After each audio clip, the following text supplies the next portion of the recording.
What's up, everybody? Welcome to Podcast Now. I'm Alex, and in this video, I want to talk about the state of play, mainly Ratchet and Clank, just like mainly the state of play was Ratchet and Clank, but I want to basically gush about the game a little bit and talk about if the state of play was necessary in the first place. So, if you guys are new here, or if you have not yet already, make sure, and if you guys do like the stuff, you guys are subscribed, you guys have the bell icon turned on, give this video a like, helps YouTube spread it. This video will not give notifications to people because YouTube is YouTube, so make sure you guys do like it to help spread it. And final thing is I did live tweet it. I did tweet during this event, so make sure if you guys want to follow me over on Twitter for future things like this, Podcast Now 15 is my Twitter handle. Would love to have you guys follow me over there. Links in the description. All right, so look, I mean, I was actually kind of excited for the two indie games. I set my expectations accordingly. I was not disappointed by the state of play whatsoever. Honestly, I don't think anybody should. I saw Jeff Keighley did a poll of what you would rate the state of play. I gave it an A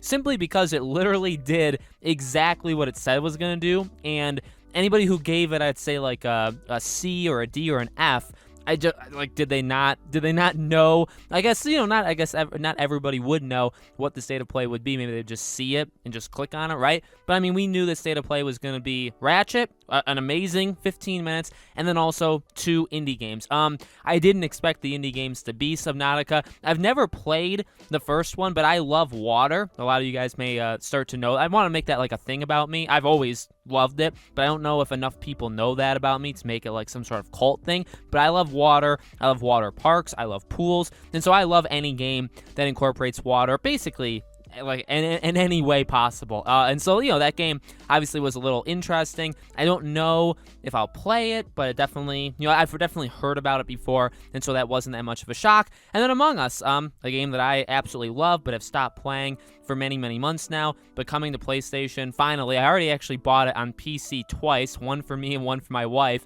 and then also on the Switch. So I've actually already purchased the game 3 times. I don't think I'll do it a 4th time on PlayStation, but definitely cool, and I like that Ratchet and Clank outfit. And then Ratchet and Clank itself. Well, I mean, this kind of goes to the argument of, was the state of play necessary? Like, did they actually need it? That's what a couple people had mentioned to me on Twitter when I, posted that I thought the state of play was solid. I didn't think it was like the greatest thing on planet Earth, but I also did they need to show that stuff? And that's what a lot of people, responded to me in that. Why couldn't they have just done this as a gameplay clip? I would counter that, and it's not a good counter. I'll actually play devil's advocate on myself, but I would counter that with saying, well, they've done state of plays before for their specific games. They've done it for Destruction All-Stars, they've done it for Demon's Souls right before the game comes out, and that is the key word, in my opinion, is right before. Funny enough, Returnal got a ton of press and it's been, on everybody's mind, and everybody's talking about it over the last 2 or so weeks. They did the Game Informer stream of 45 minutes, so it got a ton of info and a ton of extra gameplay and trailers, but it actually didn't get a state of play all to its own, which the other, exclusives did. I actually kind of prefer and they did this for Demon's Souls and Destruction All-Stars. I think Demon's Souls was the weekend before or 2 weekends before, and I think Destruction All-Stars was 1 week before. They literally did a whole state of play, and they showed the game off for around, 10, 12, 15 minutes, depending on the game, and that was it. And I actually really like them doing it. So, while I love Ratchet and Clank, and I think this game is going to be absolutely incredible, do they need to do it like a month and a half out? No, not necessarily. Kind of weird. Also, today's the day, literally one day before Returnal, which should be what Sony pushes the hardest, and they have been over the last week or so. I'd argue even longer. They've pushed Returnal hard, but then to do Ratchet and Clank the day before Returnal comes out doesn't really seem right. I think they probably should have waited the first week of May, second week of May, and then just nonstop give us Ratchet and Clank. But hey, who am I to complain? Ratchet and Clank Rift Apart looks absolutely incredible. It really, I think, is going to be the biggest tech demo of the games that we've gotten so far. And I don't say that as it's going to be so much a tech demo that it forgets to be a game. I don't think they're going to do that. While I think that's what Killzone Shadowfall, and even to an extent Infamous Second Son was back with the PS4, I don't think they've really done that here. Astro's Playroom is probably the biggest quote-unquote tech demo for the DualSense, but that's it. Demon's Souls is not, it definitely showed the power of the PS5, but it's not a tech demo, right? Ratchet and Clank is going to show how fast these worlds, and literally these dimensions or alternate universes, can load in, but it's not going to be oh, that's the only reason to play this game. I think this game is going to be fantastic. I've said it before too, I'm not the biggest like Ratchet and Clank fan. When I go back to like my childhood, I always look to like Sly Cooper, then Crash. You can throw in Spyro, stuff like that. Actually, Ratchet and Clank is very low, and also actually Jak and Daxter, which I know is another one that also a lot of people really love and grew up loving. Those are actually towards the bottom. Those were just not really games that I played, but 2016's Ratchet and Clank game I actually thought was phenomenal. It was the first one I would say I played to completion. I've played a bunch of older ones, but I don't really think I've ever even owned them. Like, I always played them at my friend's house. I remember playing in his basement, but I don't think I owned them myself. I never beat any of them. But Ratchet and Clank 2016, oh my god, I absolutely love that game. I gave it a shot, and it definitely deserved to be played through the entire way. So for this game, again, I mean,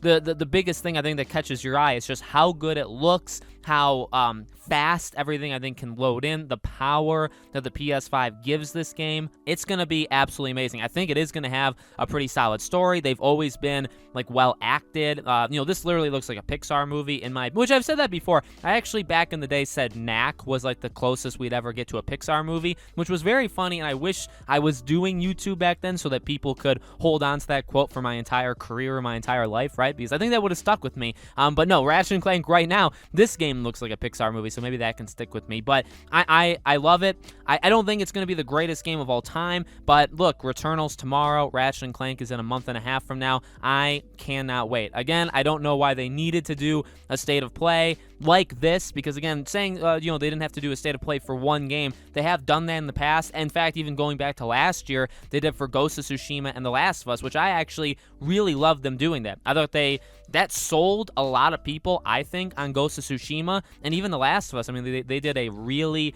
amazing job. So I'm a big fan of them doing this.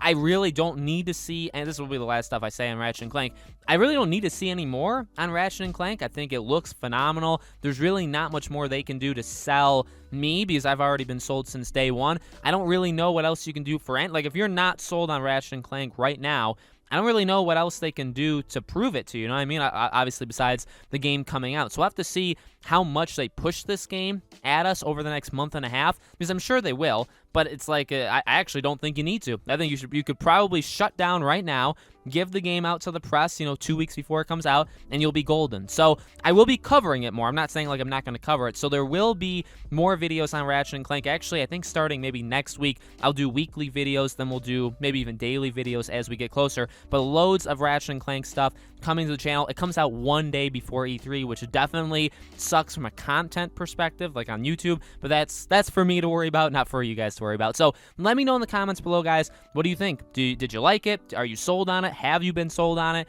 Let me know. Again, if you haven't already, make sure you guys are subscribed. We're pushing for 50K, and we are doing really well the past couple weeks here. Make sure you guys hit the like button so this video can spread out a little bit more. Again, notifications are not going to help us on this one. Thank you all so much for watching. Really do appreciate it. Go play Returnal tonight. I know I will, and I'll talk to you all on the next video.